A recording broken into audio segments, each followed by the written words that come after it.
आज हम लोग पढ़ेंगे सिविल प्रोसीजर कोड। सबसे पहले हम इसका पढ़ेंगे section number 1, short title commencement and extend. This act may be cited as the Code of Civil Procedure 1908. It shall come into force on the first day of January 1909. ये जो act था code of civil procedure, ये 1 जनवरी 1909 को force में आया। It extends to the whole of Pakistan. ये पूरे पाकिस्तान में जो है एक्सटेंड करता है। Definitions number 1, code includes rules. Code जो है उसमें इंक्लूड होते हैं rules. Number 2, what is decree. Decree क्या होता है? A decree is a formal court decision that settles parties rights, can be preliminary और फाइनल। डिक्री जो होती है वो पार्टीज़ के राइट्स को सेटल करती है। वो प्रिलिमिनरी भी हो सकती है और वो फाइनल भी हो सकती है। Decree includes rejecting the complaints, deciding the questions, specific orders. Decree में शामिल होता है क्वेश्चंस की डिसीजन करना, स्पेसिफिक ऑर्डर्स होना या किसी भी कंप्लेन को रिजेक्ट कर देना। What is not a decree. Appealable decisions, जो भी अपीलेबल डिसीजंस होती हैं वो डिक्री नहीं होती हैं। Dismissal for not showing up, ठीक हो गया। Dismissal for not showing up is also not a decree. Decree की कितनी टाइप्स होती हैं? Decree types, decree has 3 types, that is preliminary, final and partly preliminary, partly final. Preliminary more work needed, final case closed. Final में case close होता है, preliminary में बहुत ज़्यादा काम और चाहिए होता है। पार्टली प्रिलिमिनरी और पार्टली फाइनल जो होती हैं वो मिक्स होती हैं। Decree holder means a person who has a decree in their favour. एक बंदा जिसकी फेवर में डिक्री जो है वो मौजूद होती है उसको डिक्री होल्डर कहते हैं।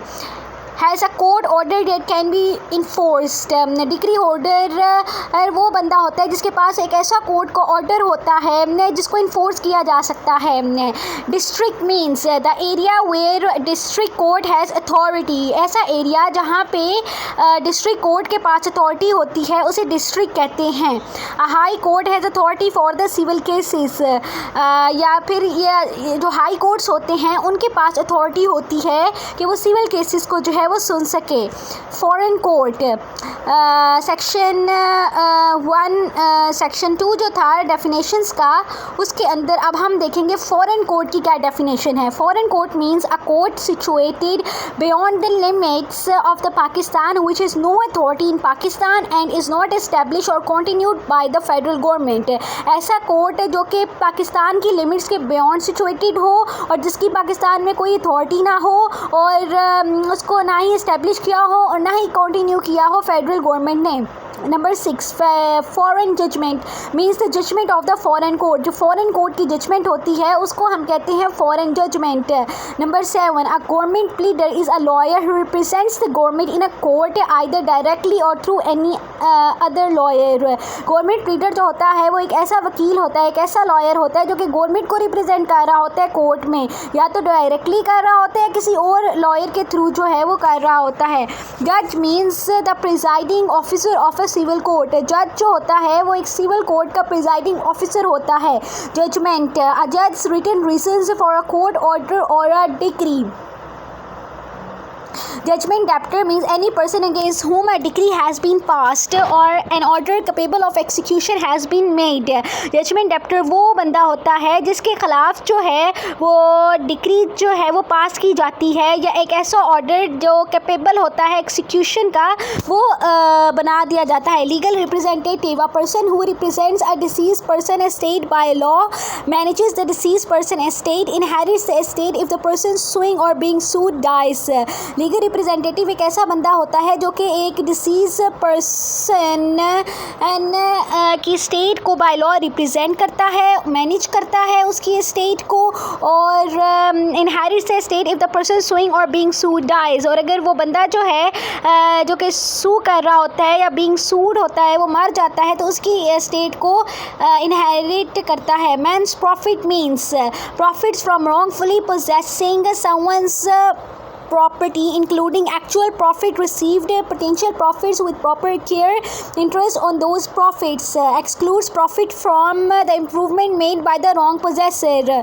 means profit का मतलब ये होता है एक ऐसा profit जो कि हासिल किया जाता है wrongfully possessing someone's property. जैसे कि एक बंदा है और उसने किसी की property को wrongfully possess किया है और उस property से जो भी profit आ रहा है वो मेंस प्रॉफिट होगा.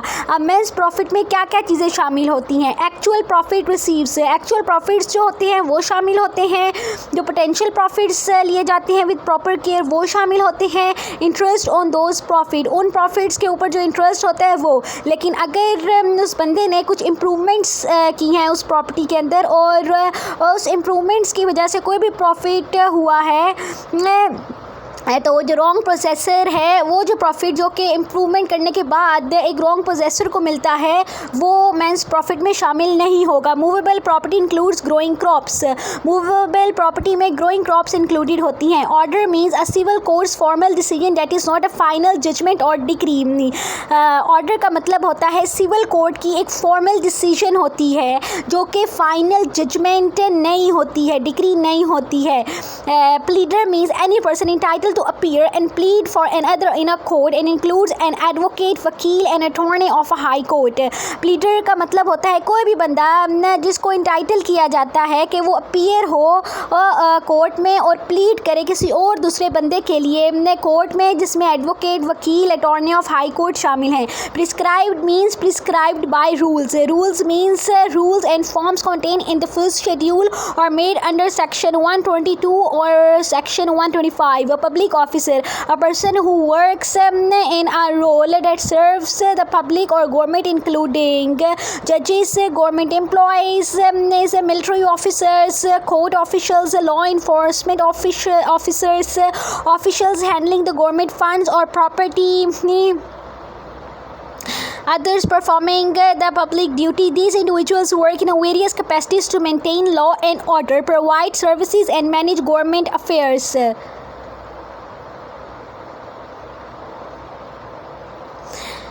20. Share in a corporation. Share in a corporation shall be deemed to include stock, debentures or bonds. Signed. Signed means signed or stamped except for judgments or degree. Signed का मतलब होता है कि sign करना है, stamp लगाना, except for जिसके अंदर जजमेंट और डिग्री की जो है वो एक्सेप्शन है. सो अभी हम लोगों ने डेफिनेशंस पढ़ी हैं. नेक्स्ट वीडियो में सेक्शन नंबर 3 ऑफ CPC से स्टार्ट करेंगे.